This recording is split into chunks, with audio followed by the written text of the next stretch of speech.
Hello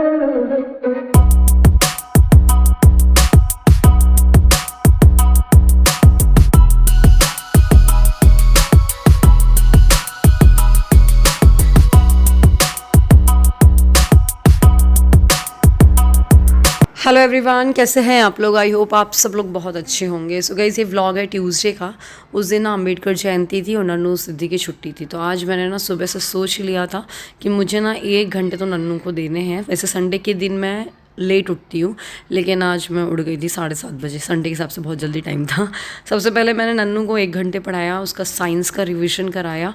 और ना मेरा ऐसा होता है कि मैंने उसको पूरा चैप्टर पढ़ा दूँ, पहले भी आपको बताया, फिर कुछ भी क्वेश्चन आए तो कर ले। क्योंकि जब उस नए स्कूल में गई है, ऐसा नहीं है जो पीछे क्वेश्चन आंसर्स दिए हैं या एक्सरसाइज दी गई उसी में से आए, वो भी अंदर से कुछ भी उठा करके पूछ सकते हैं। और वैसे भी मेरी आदत थी पहले वाले स्कूल में भी, मैं उसको पूरा कॉन्सेप्ट्स क्लियर होने चाहिए, दैट्स इट। तो बस इस साइंस पढ़ाने के बाद फिर मैंने बोला चलो अब दोपहर का शाम को लेकर के बैठेंगे, सोशल साइंस निपटाएंगे 1-2 दिन के अंदर ही। और फिर इसके बाद मैं आ गई थी ब्रेकफास्ट बनाने के लिए। तो ब्रेकफास्ट में मैंने बनाया दलिया। समझ नहीं आ रहा था क्या बनाऊँ। मैंने बोला बच्चे भी बहुत अच्छे से एक्चुअली खा लेते हैं और सिद्धि और नन्नू दोनों ही खा लेते हैं। और दलिया ऐसा है वो गरम गरम ही अच्छा लगता है, टिफ़िन में थोड़ा ठंडा हो जाता है तो कम अच्छा लगेगा। तो इसीलिए वो मैं कभी भी आपने देखा होगा टिफ़िन में नहीं रखती हूँ, लेकिन घर पे ज़रूर बनाती हूँ। तो बस ये सौरभ के लिए बढ़िया, उनको फ्राइड दलिया पसंद है, बट बच्चों को घी और जीरा ऐसा नमक सिंपल वाला पसंद है। तो बस इतना करने के बाद हमने कल रात को राजमा भिगो करके रखे थे। तो मैं सौरभ का वेट कर रही थी, तब तक मैंने सोचा चलो यार राजमा को भी बॉईल होने के लिए रख देते हैं, क्योंकि उनको उबलने में ही टाइम लगता है। तो बस इनको वॉश करके जल्दी से उबलने रखूँगी। और जब ये उबलते वक्त ही मैं इसमें सारे खड़े मसाले हैं वो डाल देती हूँ, जैसे कि दालचीनी हो गया, लौंग, काली मिर्च और बड़ी इलायची।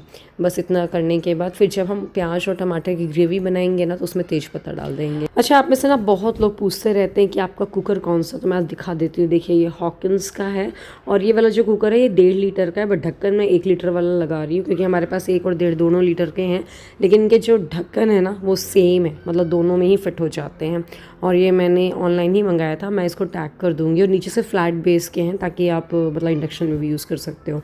आपको पता है, खाना वाना बनाने के बाद फिर ना मैंने इस रूम को पूरा क्लीन किया था।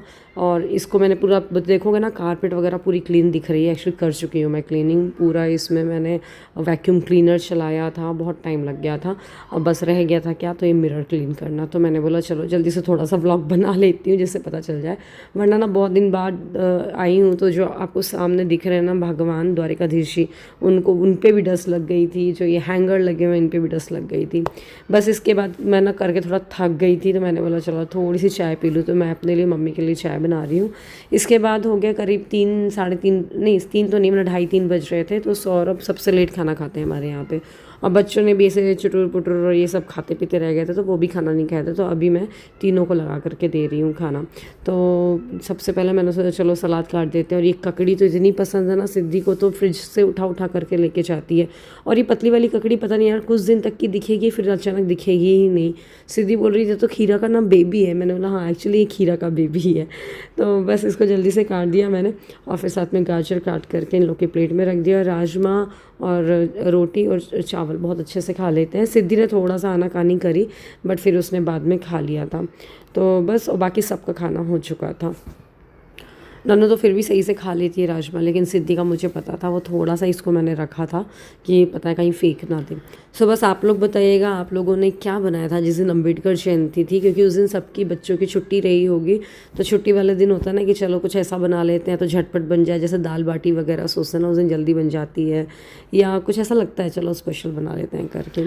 बस तो कमेंट करके मुझे आप जल्दी बताइएगा क्या क्या बनाया है। फिर चलिए मिलती हूँ थोड़ा एवरीवन। सो कुछ कस्टमर है जो कि हमारे खजुराहो कारीगरी को विजिट करने आ रहे हैं। ऑल्दो मेरे, आपको पता है ऐसा कोई स्टोर सेटअप तो नहीं है, बट अगर कोई ऐसे अपॉइंटमेंट बेसिस पे आता है तो हम उनको बिल्कुल भी मना नहीं करते हैं। आप आइए और हमारा कलेक्शन देखिए, और जो कुछ पसंद है तो ले जाइए। ऐसे आपको पता है सिंगापुर, नोएडा और भी जगह से ऐसे आ चुके हैं कुछ कस्टमर। आज भी हमारे कस्टमर अपना गुप्ता जी दिल्ली से आ रही हैं। वो खजुराहो देखने आई थी, घूमने आई थी, तो उन्होंने देखा होगा पेज हमारा, तो बस वो हमें विज़िट करने आ रही हैं। हो सका तो व्लॉग बनाऊंगी। वैसे मेरे फ़ोन की बैटरी भी 7% है। मैं बच्चों को पढ़ा रही थी, यार उनके एग्जाम्स भी स्टार्ट होने वाले हैं ना, तो थोड़ी सी पढ़ाई वढ़ाई का भी टेंशन है। ये देखिए ये अल्पना जी हैं, ये आर्किटेक्ट हैं, ये आई थी और ये ना 5 साड़ी लेकर के गई हुई हैं। मैं ना यहाँ पर लगा दूँगी कौन कौन सी साड़ी लेकर के गई हैं। वैसे इन्होंने 2 चंदेरी जो हैंडलूम साड़ी होती है वो लेकर के गई हैं, और एक बगरू हैंड ब्लॉक प्रिंट की चंदेरी सिल्क साड़ी जो होती है वो लेके गई हैं, एंड एक महेश्वरी साड़ी लेकर के गई हैं, वो अपनी सिस्टर को आई गेस गिफ्ट करने के लिए। एक मुलमुल कॉटन में लेके गई हैं हैंडलूम साड़ी ही, तो बहुत अच्छा लगा उन्हें collection. So ma'am, how was your experience with Khajuraho कारीगरी? So it felt as if I am in a wonderful showroom. इतने प्यार से मुझे सब साड़ीज़ दिखाई, and also the technique with which each saree is woven, and I felt that the prices were truly deserving of, you know, I got value for money, and that makes all the difference, because I know that people are selling outlandishly priced sarees, and the handloom weaver actually should get the benefit. And by pricing the sarees too high, you're actually doing a disservice to the weaver. So good luck to you, Sonal. Thank you so much. All the best. Thank you. सो इतना positive feedback सुन करके बहुत अच्छा लगा, और obviously क्यों नहीं लगेगा यार, सच में। और हैंडलूम जो साड़ी होती है, specially Chanderi and Maheshwari, actually बाहर बहुत ज़्यादा मिल रही हैं एक्सपेंसिव, बट ठीक है, मैं बहुत कम से कम ले रही हूँ। एनीवेज, आप देख सकते हैं यहाँ मैं आपको नेक्स्ट डे मिल रही हूँ, और यहाँ सैंडविच बना रही हूँ उसके लिए, टिफ़िन के लिए। अच्छा, आपको बता दूँ, अगर आपने खजुराहो कारीगरी का पेज फॉलो नहीं किया तो फॉलो कर लीजिएगा इंस्टाग्राम का, मैं लिंक डिस्क्रिप्शन में डाल दूँगी, यूट्यूब पे भी है, वो भी आप फॉलो कर सकते हैं। तो बस ये बादाम और अखरोट वगैरह भिगोए थे मैंने सौरभ के लिए, साथ में सब घर वालों के लिए बादाम। तो ये मैं नन्नू के लिए जल्दी से ना मुरमुरा का नमकीन बनाया, क्योंकि था नहीं, तो अब कल रात को ना मेरी हिम्मत नहीं पड़ रही थी बनाने की। मुर्रे का पैकेट तो मैंने मंगा लिया था, ये लाई का पैकेट मैंने सुबह से जल्दी से थोड़े से मुरमुरों को ऐसे फ्राई कर दिया, मतलब भून दिया, तो उसका नमकीन तैयार हो गया। क्योंकि बस से लौटते वक्त कहाँ तक मैं उसको बाहर का नमकीन खिलाऊँ, ये लगने लगता है, तो इससे ये बेटर ऑप्शन है। फिर ये बस सैंडविचेस को भी अच्छे से पैक कर दिया, साथ में केचप रख दिया है। और अभी मुझे ना मीठी वाली मटरी जो भी बनाई थी ना गुड़ वाली, वो फिर से बनानी है, देखते 1-2 दिन के अंदर बनाती हूँ मैं। और साथ में मैंने ना उसको 2-3 डेट्स भी रख दिए थे छोटे छोटे, क्योंकि उसको डेट्स पसंद है। फिर घर में ना ऐसे याद नहीं रहता यार देने का, टिफ़िन में रख दो तो खा ही लेते हैं बच्चे, फिर घर आकर के लंच का और बाकी सब चीज़ों का रूटीन होता है, ये रहता है, तो टिफ़िन में जो दे दो। तो बस ये बादाम छिल करके उसको जल्दी 2 बादाम दिए, फिर उसको थोड़ा सा शेक में समझ नहीं आ रहा था, तो उसने बोला मम्मा मैंगो शेक बना दो, तो आधा मैंगो का मैंने दोनों बच्चों के लिए शेक बना दिया था, तो वो दोनों के लिए हो गया था। तो सिद्धि के लिए फ्रिज में रख दिया था, क्योंकि जस्ट इसके बाद सिद्धि के जाने का टाइम होता है, 1 घंटे में उसके साथ लगती हूँ, उसके बाद सौरभ के जाने का टाइम होता है, और फिर उसके बाद हो गया इतना करो, फिर लंच वंच का टाइम हो जाता है, पूरा दिन ऐसे ही रहता है।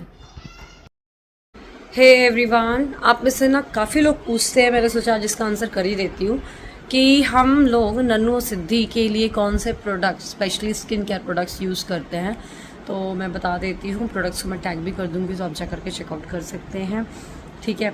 सबसे पहले बात करते हैं ऑयल की, ठीक है। तो ऑयल मैंने जब से नन्नू हुई है, छोटी थी और सिद्धि भी छोटी थी, तब से हमने ना कोकोनट ऑयल ही यूज़ किया है, और सरसों का तेल यूज़ किया है बहुत ज़्यादा ठंड में, लेकिन सिद्धि को तो सरसों का तेल सूट ही नहीं करता है, उसको तुरंत ही रेड बम्प्स निकल जाते हैं। तो उसके लिए मैंने मैक्स केयर का यूज़ किया है कोल्ड प्रेस्ड कोकोनट ऑयल, वो भी मेरे पास है नहीं, बट मैंने उसको कई बार बताया आपको ब्लॉग में, तो वो नीचे रखा हुआ एक्चुअली, तो वो आप देख सकते हैं, बहुत अच्छा ऑयल है। इनफैक्ट जैसे ठंड वंड होती है, गर्मियों में भी हाथ पैर में मालिश कर दो रात को सोते समय, और सुबह है तो बच्चा आराम से नहाएगा, स्किन हमेशा अच्छी रहेगी। और जैसे बहुत ज़्यादा ठंड रहती है, अभी तो गर्मी का सीज़न है खैर, तो ठंड में हम लोग फेस पे भी मसाज कर देते हैं, और हेयर पे तो लगाते ही हैं वो, ठीक है। उसके बाद बात करते हैं फेस वॉश की। तो फेस वॉश के लिए तो मैं बहुत दिन तक तो मैंने जो सोप होता है बेबी वाला, कभी सेटाफिल या फिर बेबी या लव लैब का या फिर हिमालय का, ये यूज़ किया है। लेकिन थोड़े टाइम बाद ना लगा यार सोप नहीं यूज़ करते हैं, चलो फेस वॉश अलग से यूज़ करते हैं। तो फेस वॉश तो मार्केट में अलग से मिलते नहीं हैं बच्चों के, तो हम लोग क्या किया हमने, ये हिमालय का ही बेबी वॉश यूज़ कर लेते हैं। इसके पहले मैंने सेबामेट का भी यूज़ किया है body wash as a face wash, body wash को फेस वॉश की तरह, तो वो भी अच्छा है। अदरवाइज़ ये भी अच्छा है, क्योंकि ये रीज़नेबल भी है और आराम से ले सकते हो आप इसको। ये 350 का है, और 2 बच्चों के लिए मैं यूज़ करती हूँ आराम से 1-1.5 महीने, 2 महीने मेरे को लगता है चल जाएगा। शैम्पू के लिए मैं कितने भी शैम्पू पे स्विच कर लूँ बट हम लोग अटक के आ जाते हैं हिमालय पे। पता नहीं बचपन से ही नन्नू को यूज़ किया और यही सूट करता है। सिद्धि को भी यही यूज़ करते हैं, बहुत अच्छे सिल्की शाइनी सॉफ्ट बाल हो जाते हैं। नन्नू अभी इनफैक्ट 9 साल की हो रही है, उसके बावजूद भी हम यही यूज़ करते हैं। ठीक है, अब बात करते हैं फेस क्रीम की। फेस क्रीम की द बेस्ट क्रीम है सिबामेट की baby face cream, extra soft. मतलब इसको ना लेकिन लगाने का तरीका थोड़ा ना ये चिकनी सी होती है, मतलब इसको ना थोड़ी जल्दी से ब्लेंड नहीं होती, ये है। इसको लगाने के लिए ना क्या करना होता है, थोड़ा सा लेकर के चारों तरफ ऐसे टैप टैप करके लगाओ तो बहुत अच्छे से अब्सॉर्ब हो जाती है। लेकिन बहुत अच्छी क्रीम है क्योंकि ये बच्चों को सूट भी करती है और इसको लगाने के बाद इनफैक्ट मैं भी कई बार लगा लेती हूँ। लगाने के बाद बहुत फ्रेश फील होता है, बहुत मॉइस्चराइज होती है स्किन इससे वाकई। तो सुबह और शाम बस 2 टाइम ही लगाते हैं, रात को सोने के पहले, सुबह नहाने के बाद, उतने भी पूरे दिन का हो जाता है। तो ये तो मैंने 2 का पैक मंगा लिया था। तो मैं ये सारे प्रोडक्ट्स टैग कर दूँगी। बहुत लोग पूछ रहे थे, मैंने बोला बता देती हूँ। कल के ही वीडियो में किसी ने कमेंट किया है। और भी जो कुछ आप पूछना चाहते हो कमेंट करके पूछ लीजिए, मैं सबका रिप्लाई कर दूँगी ब्लॉग में ही। और जो कुछ भी जानना चाहते हो डेफिनेटली आप पूछ सकते हैं। तो चलिए इसी के साथ इस ब्लॉग को ख़त्म करते हैं। ब्लॉग पसंद आए तो लाइक करिएगा, शेयर करिएगा। मिलते हैं अगले ब्लॉग में। Bye bye.